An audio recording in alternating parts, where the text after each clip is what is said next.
Hey there! So you're hoping to sell printables in your Etsy or your Shopify store, but there's only one problem.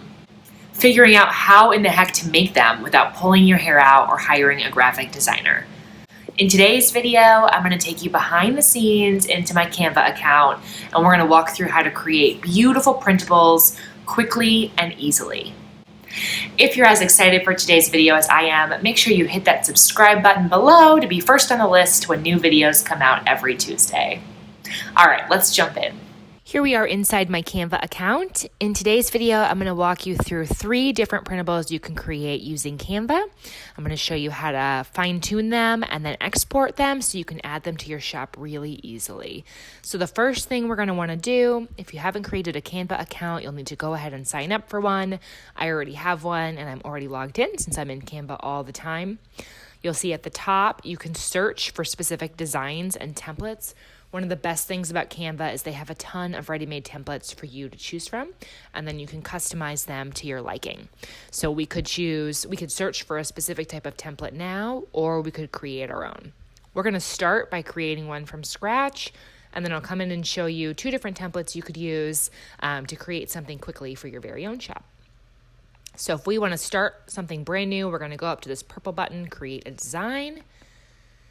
It's going to give us the option to either choose a size that Canva already knows about. So if we were doing an Instagram post image or stories, it'll size your canvas for you to fit in whatever the sort of standard size is for those different placements or social media pieces. In this case, we're going to create something for someone to download from a shop, and we're going to do it in a standard page size so they can easily print it from home. So in case you don't know, typical printer paper is 8.5 by 11 inches in the US. Outside the US, I'm not sure if people use A3, A4 paper. So you'll need to look up whatever the standard size is. You probably know that. But if you're in the US, you can do custom dimensions, 8.5. We want to make sure we select inches. It's going to give us a couple of different measurements. So if you're in the UK, you could use centimeters. 8.5 by 11 inches, that's standard printer paper, create a new design. And it's going to open up a blank canvas for me. So from here, I can add whatever I'd like to this piece of paper. It's basically what it is, right? And at the end, I'm going to download it, and then it would be available for printing. In Canva, you can upload a variety of images. So you'll see I already have a ton of stuff. I use Canva for The Graceful Goose, my product-based business, and for M&K Collective, the business that you're watching this video from. So I've got photos from customers. I've got photos that I use for YouTube videos or ads. And somewhere I have a whole bunch of elements in here. When I first started selling wall art on The Graceful Goose, I didn't know how to use Adobe Illustrator, so I used Canva to create all my wall prints. So in order to do that, I would drag and drop these individual PNGs. So each of these images is in a PNG file format. So let's say I wanted to create something real quick. I could drag an element out of my uploads. I could place it on the screen. I could drag another one next to it. I can layer them. I can adjust the sizing. Canva's a little slow right now because I'm recording my screen as I do this, and my poor computer's trying to do 7 things, but normally it's pretty speedy. I can also change the position. So if you have any Adobe Illustrator experience, a lot of this is probably familiar.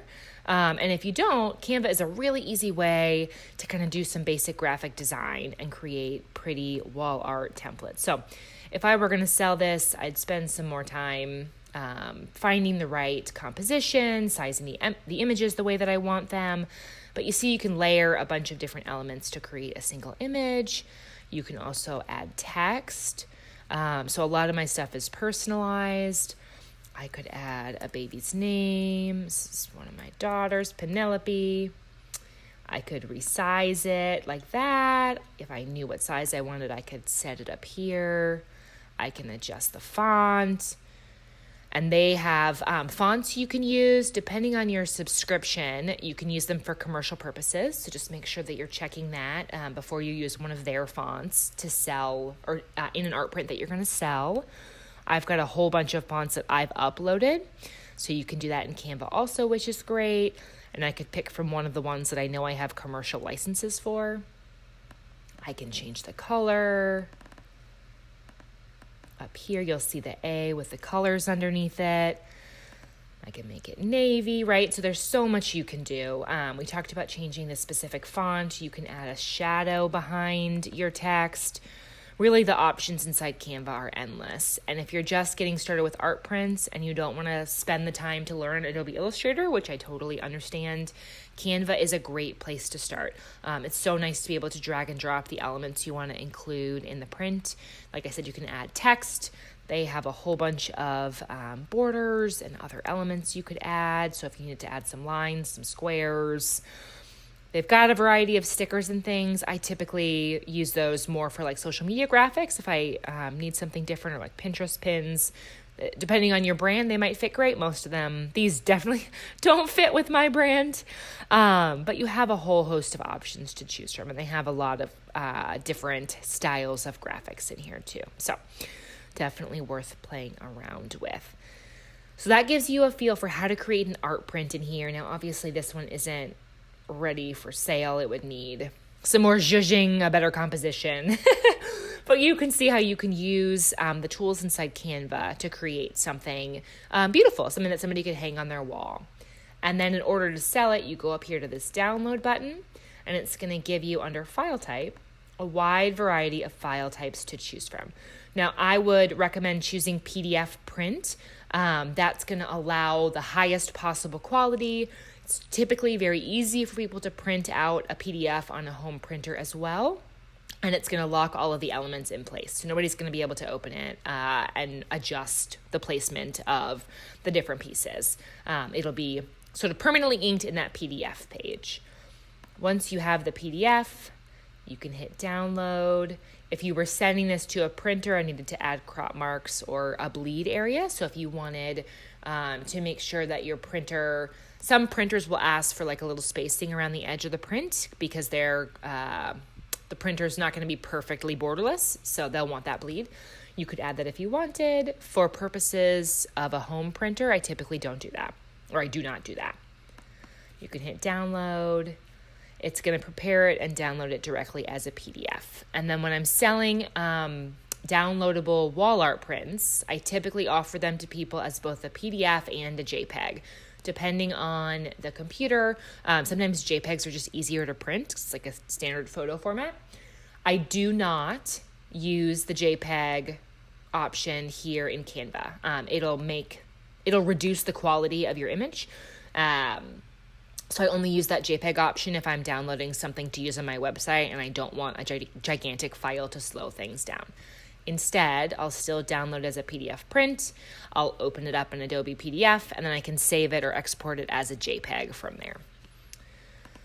So that is option number 1. Now, if we go back to Canva, we can use their pre-made templates to help us create a handful of other printables to sell. So something that's often popular are things like meal plans. So we could go in here and look for, right there, meal planner menu. Canva has a wide variety of meal plans. So some of these look like they could be for a restaurant. Some of them are like if you're doing some sort of health challenge and you want to be able to give people a pre-made menu plan. You could use something like this, right? This is a 5-day, 4-week vegan meal plan. You could do it where you sell it and someone can fill it in themselves. So they have a whole bunch of different templates you can start with, which is amazing. And then we can go in and customize. So let's do this one. The template's pretty straightforward. So I just clicked on it. It's going to open it in a new screen for me to play with. I can resize it. So if I open this, it's going to show me it's already 8.5 by 11. That's the size I want since that's the easiest to print off on a computer. And then I can go in here and I can change all these colors, right? So this template's already set up, but I could make this. If you've set up your brand colors in Canva, I can make this the green. I could make this orange the navy. I could change the teal to like one of the grays that I have. And Canva is smart enough to find similar colors and replace them all. So let's say I want all of the teal on this page to actually be this gray. I can click this button and it's going to change every single version of that teal color to that same gray. So now the only thing left is this one up here, and I can decide maybe I want to keep the navy for more cohesion, or maybe I like the teal. You can also tell up here, it's called document colors. So it'll tell you what colors you're currently using in the document if you're not sure, if they're your brand colors or something different. At the very bottom, Canva gives you some basic default colors. So if you just need like a bright purple or a blue, or you want somewhere to start, you're looking for a turquoise, you could use it as a starting point. And then you could go up here and create a new color. So when you open it, it's already open to that shade of turquoise. And now I can just kind of like pull this around until I get whatever shade I was hoping for. So maybe I wanted it like a little duller, not quite so bright. So there, now I've got that sort of aqua-y blue, and it's saved it up in my document colors, and I could reuse it. The other thing you can do is change all the text. So let's say that I am making, what's a popular diet right now? I want to say South Beach, but that's not very popular. Keto. Let's say I'm making a keto meal plan that people can download, and I've included a little book with recipes, and I'm going to give them like this one pager that shows them all of the meals by day. So they kind of have something they could put on their fridge, for example. And I could type in whatever it is. So let's say it's like a keto egg roll bowl. That's going to be the breakfast. So you can go in and you can make all the changes. This could also be the week, and it could be like an exercise plan, right? Maybe they need to exercise Monday, Wednesday, Friday. So I change the words down here. This is week 1, 2, 3, 4, 5, 6, 7. And then I'm telling them which exercise video to do each day for that specific week. So there's so many different things you can use, you can do with the templates that Canva already has set up. But this would be an example of a meal plan.